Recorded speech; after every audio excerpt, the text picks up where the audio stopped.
We took those shots for two reasons. First, because we emulate our Lord in our acts. If Jesus sacrificed for our sins, we need to accept and be proud of our sacrifices. And when you're poor and somebody acknowledges what it means to go through that, it can change your life. So we want to tell the poorest people in their darkest moments, we're with you. We know what it means. Being poor is something we need to wear like a badge of honor, because adversity breeds creativity. It draws a map of experience that charts the course of life. There is dignity in poverty. I got sick in 2008. Before I got sick, Jack Veneno gave me a video. It had been sitting in a box on the Caribbean Sea for 30 years. He said, "I think you are looking for this." I've been a fighter my whole life. When we are born, we start fighting to survive. I said that life is a war and business is life, so therefore business is a war. These guys made a mistake. Too much partying and white wine in the Hamptons. They forgot about guys like me. You don't park your Mercedes in the South Bronx. This is the battle of my life, no doubt about it. Some people get nervous when they go to war. I'm just happy to be leading the troops on my side in battle. All of the thousands they did this to be revolutionary, to stand up and say, "Nadie más," no more. That's a great honor. People forget America began as a revolution. Don't tread on me.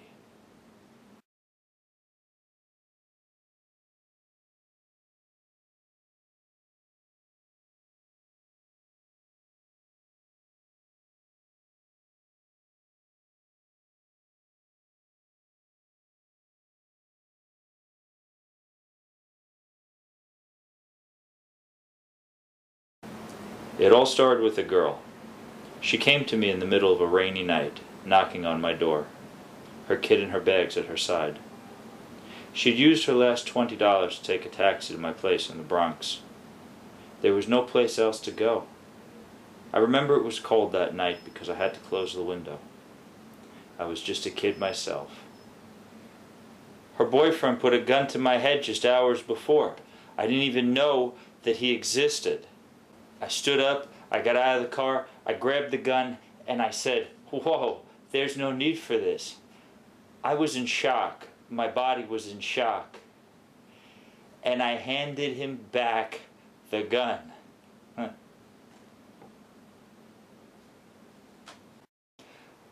All these people on the street, when I did that, I could see by the whites of their eyes widening in the darkness. 19 years young. I learned to wrestle here, in a housing project basement. My teacher was a man from the Caribbean named Pete McKay. It took a while at first. I'd competed in martial arts, and it was judo that made wrestling possible. Pete used to have people come from all over the world to this dark little corner in this ghetto in New York to practice in a tiny ring wedged in between two walls. People came from Japan, from Mexico, everywhere. One day this Japanese wrestler took a kendo stick and he asked me to hit his shins 1,000 times. He said not to worry that he did it every day at his dojo in Japan. He said it would deaden the nerves. And he just sat there as I hit his knees, didn't scream, didn't cry, didn't make any noise, almost meditating as I slammed this kendo stick into the shins of his knees. Ric Flair was the world's champion at that time. Every Dominican I ever met told me the story that Ric Flair got his ass kicked in the Dominican Republic, that he lost his title down there. The guys in the gym who were from the Caribbean, they told me the same thing. You see, the title change was never acknowledged, but I heard this so many times from so many different people. Dominicans talked about Jack Veneno like Americans talk about Muhammad Ali. But at this point, I had never even seen a photo of Jack Veneno. TWA Airlines. No wonder they went out of business. The plane stalled on the trip on the way down there. After flying for a few hours, we landed in the Dominican Republic, and I remember we turned around a mountain and thundered in to the runway as we landed. Now I have to be the only gringuito that landed in Puerto Plata for the first time and did not check into a resort. The girl wanted me to go and meet with her family first in Proyecto Montemar. We had a great time. We ate, we danced. People asked me about the United States. I asked them about DR. I left to check into a little hotel on the Malecon. There was a statue of a man on a rock in the sea. I could see it from my room as the sun came up. Then there was a knock on my door. It was my girlfriend and her younger cousin. She wanted me to teach him how to wrestle, and she asked to go to the local boxing club and show him some moves. As I showed him how to wrestle, people started to surround the ring, and at one point there had to be a few hundred people watching this practice session, and in fact a couple people jumped into the ring and this big police officer pulled them out of the ring. When I was stepping out of the ring, really I was just in my jeans and I was barefoot. People were saying to me, Jack Veneno's going to get you. Jack Veneno's going to kill you. Jack Veneno intrigued me from that day on. He was a mystery. He was a living legend, and I wanted to find out more. Everybody knew him, but I'd never seen a photo of him, and I wondered if him winning the title was real. El brazo, ahí está, Jack Veneno lo lleva a la lona sensacionalmente, señores. El Palacio de los Deportes lleno por completo. Miles y miles de fanáticos. Everybody used to call me Ben. So before I spoke Spanish, I would walk around the streets of Puerto Plata and people would say, Ben Papi, to their kids, to their friends. And I always thought they were calling me.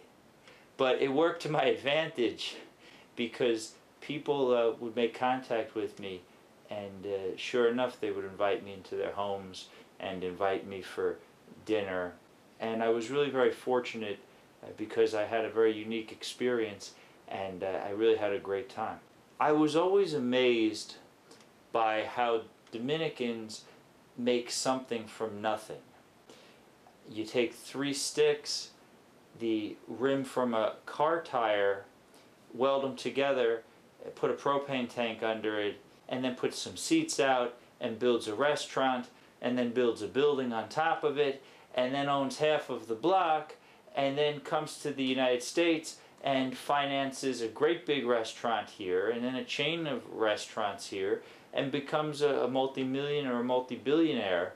And that's really making something from nothing. How people would just find ways to get things done. None of the resources were there. And it's incredible. You don't have the tools, and you make the tools.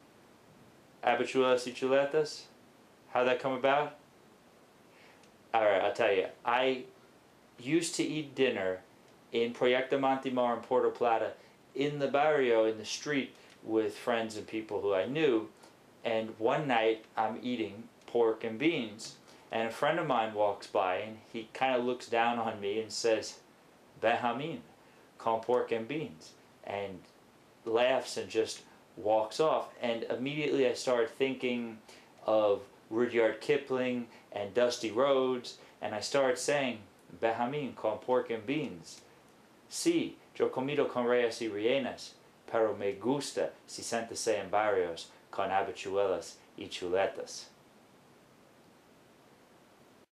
The more time I spent in the Dominican Republic, the more I fell in love with the people and the culture.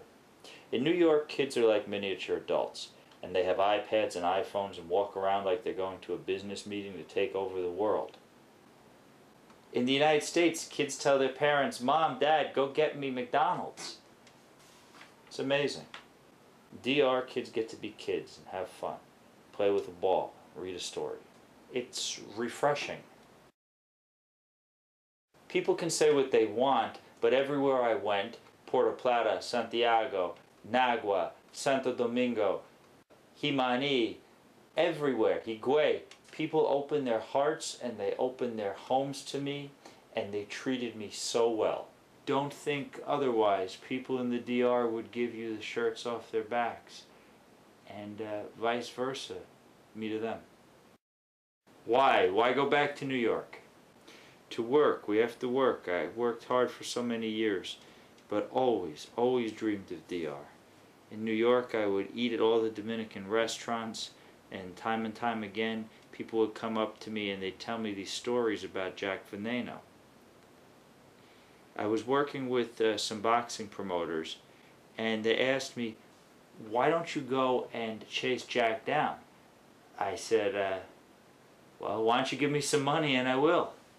And the next thing you know, I walked into my boss's office and I said, "Boss, I'm leaving to go live in your country."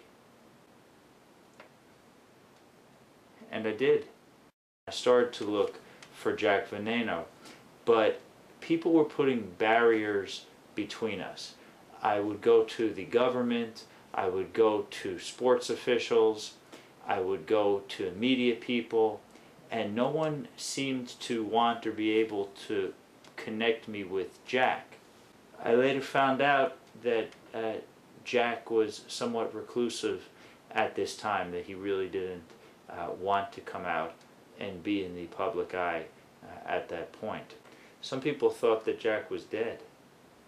So I did what any other person would do. I painted a giant sign on the side of the building, which was my office, that said, "Professional Wrestling Office," and I called the press. And what do you know? A few days later, a newspaper article appeared, and Jack Veneno said in the article he thought it was time for somebody to bring wrestling back to the Dominican Republic. And the reporter just happened to mention the area that he lived in. But before I could drive down to the capital to go hunt down Jack, a phone call came in from a woman who said that she was a friend of Jack Veneno's and that people were preventing us from talking, and she wanted to confirm that she indeed had the right phone number and that Jack would be calling me. That night, and this goes to show you how powerful Jack Veneno really is in the Dominican Republic, that night the neighbors who lived next to the office had seen some guys walking down the alleyway next to the office with little flashlights looking into the office to see what was going on in there. I was in my office with my secretary, this very nice girl named Vielka. The phone rang and she answered it. She got so excited that she forgot to say, "Please hold." She just put the phone down. She looks at me and says, "It's Jack Veneno." So I picked the phone right up. I found out that Jack Veneno was far different from what everybody said he was, that he was much more special.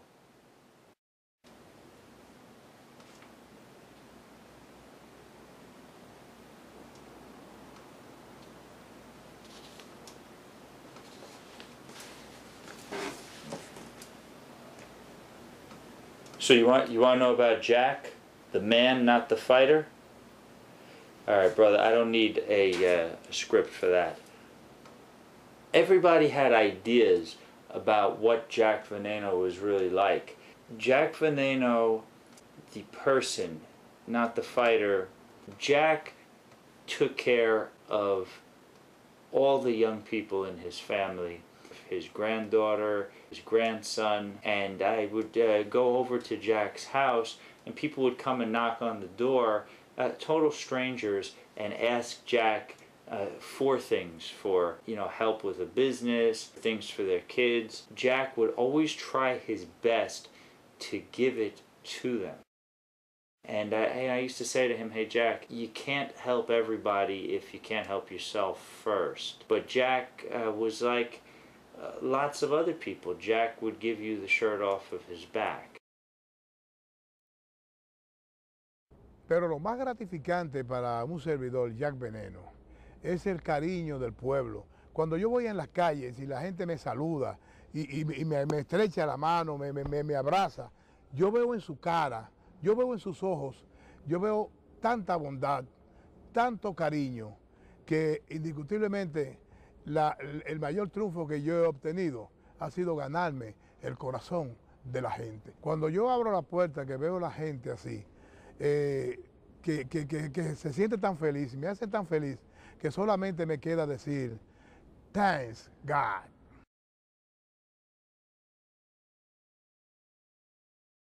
One interesting thing about Jack is we would drive sometimes in the Capitol, and we'd drive down 27 de Febrero, Abraham Lincoln, and we'd stop at the light, and all the people who would sell newspapers, bottles of water, cell phone chargers, they would all run up to Jack, and Jack knew every single one of them by their first names. And that always blew me away. Jack was really a man of the people. He would invite you into his home. His wife was just a sweetheart. He was really a lot more of a normal person than people perceive celebrities as. Jack used to ask me to show him how to use his computer. He was very big on education. Jack read voraciously. I think every time I ever saw Jack, he had a book in his pocket, or he had a novel, in his coat pocket. Jack read all the time. Shakespeare, Socrates, everything he could get his hands on. It was hard at times for Jack. People would surround him. I remember we were in Santiago one time, and we were driving and stopped at a light, and we just couldn't get that car moving. I mean, so many people surrounded the car, and they would reach into the car to grab and to touch and to feel Jack. But Jack is a legend. So seeing Jack Veneno right there in broad daylight in front of you, of course you want to touch him. Of course you want to see if he's real. Of course you want to grab him. And Jack didn't have a problem with that. Jack loved all his fans. And he talked about this all the time. About how if it weren't for his fans, how he would have nothing. And he is one of those old school guys. He really appreciated the fans. Gave every interaction with them at 100% every single time. Jack Veneno never turned down giving a kid an autograph, and also give a couple of words of encouragement. The Ric Flair tape was a 3/4 inch master. It was not in the greatest of condition, but by all means playable. And Jack handed it to me, and I took it and I had it converted, and I sat there very surprised to be able to finally watch that match and see for myself that it was true, that this did happen. People used to say that they saw the match on television around Christmas time, and I had heard this, and I had also heard a story. Somebody told me that they were watching this match on television one time at Christmas, and it just stopped, and it didn't come back on TV, and that he had never seen Jack Veneno versus Ric Flair on television again after that. Yeah, I heard a lot of rumors. I heard that there were multiple matches. I'm really not even sure to this day if that's the case.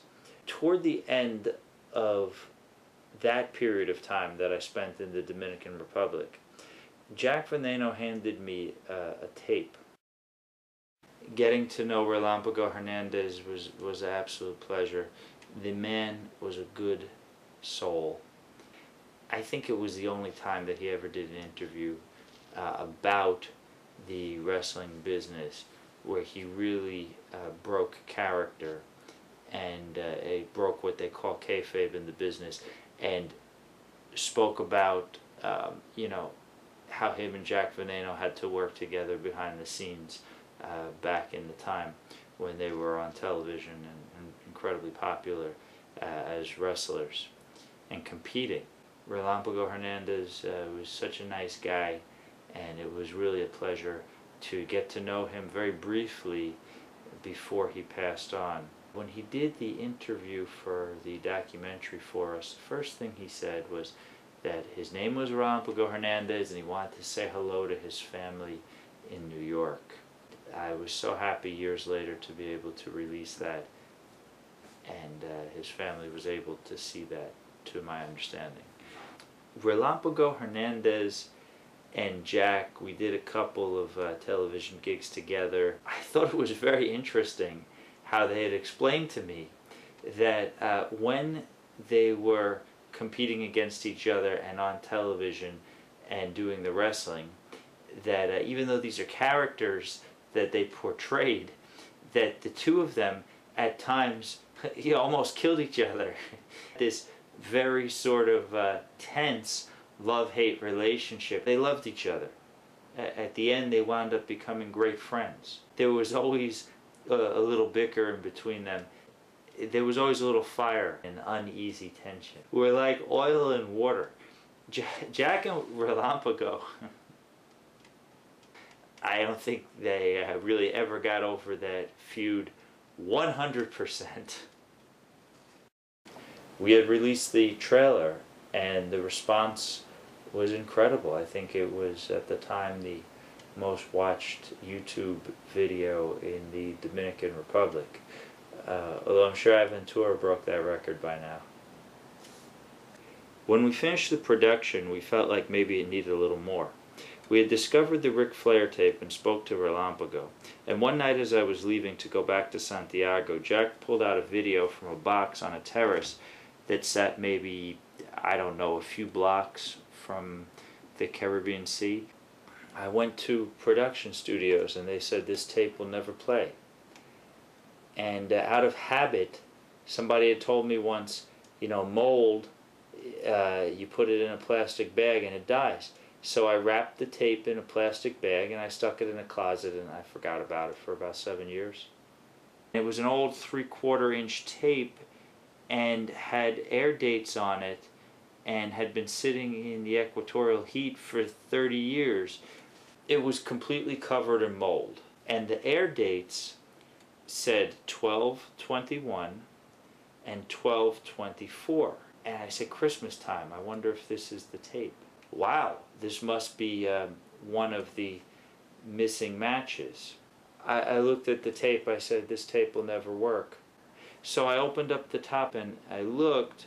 It had been opened at some point, put back together in a way that it could not be played, that it just jammed. I never got to ask Jack about what was on that tape.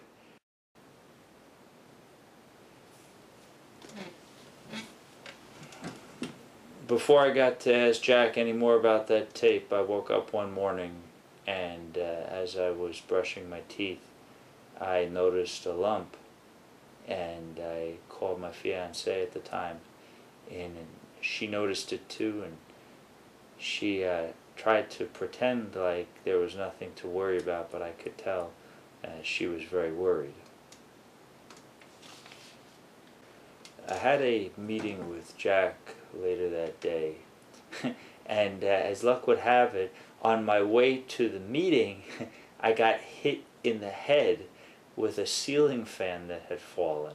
So I show up in the Capitol and I am covered in bandages on my head, I'm bleeding, I look like Jack after one of his matches, and I had mentioned prior, yeah, you know, I found this lump and I'm kind of sick, and Jack was so concerned, and he grabbed my head and, you know, and took a look at it, and he was just, he couldn't even talk about the business.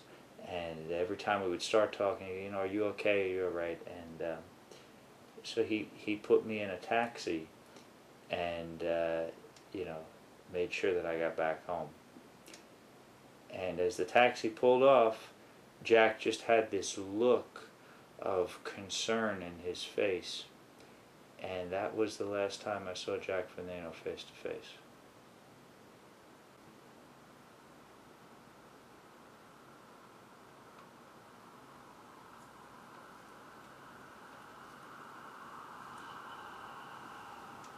Five, four, three, two, one. After my surgery, I returned to New York. It was not what I wanted to do, but it was what I had to do. And in New York, you live to work, unlike the Dominican Republic, where you work to live. And it was just so busy. And but before you knew it, I made a comeback. One night I got on a plane, I flew down there. To be an entertainer, it has to be in your blood. You can be busy working, earning a living in New York, and your time gets consumed, and you have no time to do what you really love. In fact, right here, I want you to do, there you go. These people don't know us. They don't know why we do what we do, for our family, for our friends. Okay? That's what you said. Yeah, but you're up there.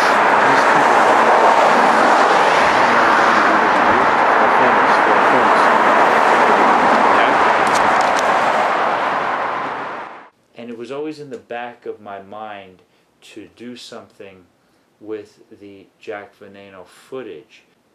I was still very close with the Dominican community. People would ask me, would you please release this video? We'd love to see this. People would like to see some of this footage of Jack Veneno. Jack's a cultural icon. Then Relámpago Hernandez died.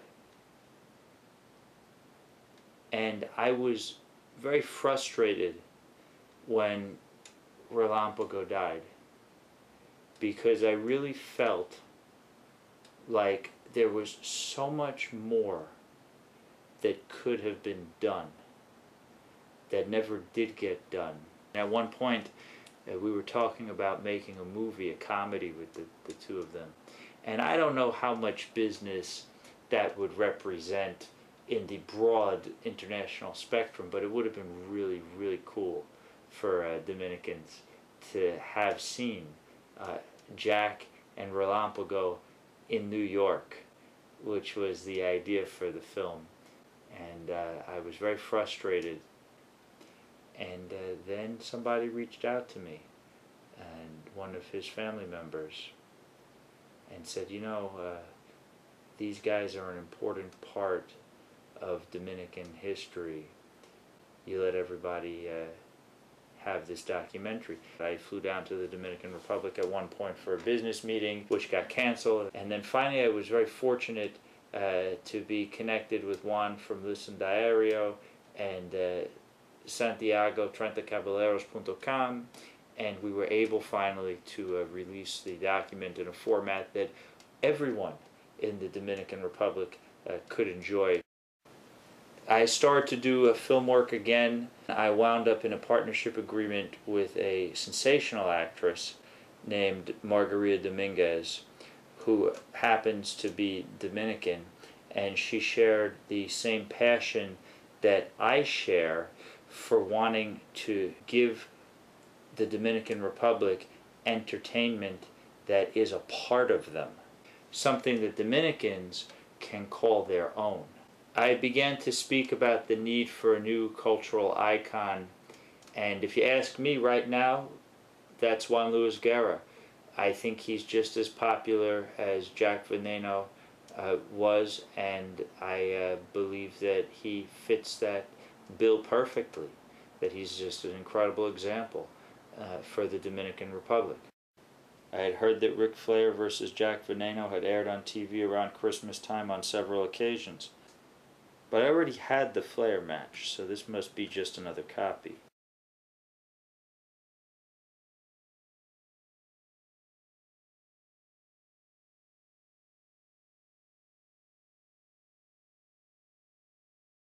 Something told me this tape had something special on it. I opened up the video and saw all the mold. I held the tape in the air, pointed it out the window and blew on it. The mold blew off. I turned it around. Same thing on the other side. I began to clean it. I used alcohol and a brush. After 5 cleaning sessions and winding it by hand back and forth, watching the excess mold come off, I put it in a player, and then it was a time capsule. It was like nothing I'd ever seen before. There was Jack Veneno in a red automobile with Caballero Negro going to do a show. As they ride through the town, people start to follow them, and then they come to the sports stadium. As poor kids growing up, wrestling was what we had. It was what was ours. The characters were like superheroes come to life. Actually, they were real superheroes. One of the great adventures for a child is when their mom or dad takes them to see a professional wrestling show. Those superheroes come alive before their very eyes and take to battle with the villains, those bad guys we all love to hate. Jack Veneno was that superhero for Dominicans, and as I watched this tape, a chill ran down my spine. It all began to make sense. Jack Veneno is revered not because he symbolizes all that is Dominican, but because all of the people, their beauty, their style, and their ways are embodied in him. We are all Jack, underdogs that stayed the course and held their heads high. The brave and the poor, going to battle as strangers, finding friendship in a cause. In the darkest of times, setting a course for change, the dignity of a mother with her child, family being the greatest weapon against adversity. Jack Veneno brought the Dominican Republic something that is truly a part of the country. As the country developed, before the movie theaters, before the mega arenas, Jack arrived in your hometown with a wrestling ring and a truck and a bus full of wrestlers. He appeared at your gym or your athletic club and brought an evening of entertainment everybody could enjoy. Rich, poor, black, white, young, and old, everybody was welcome at the show. It was a night when the pressures of everyday life were suspended, when we believed the show was real because we loved believing. It was what we had. It was ours. We were all a part of the show. Wepa, Jack Veneno, wepa.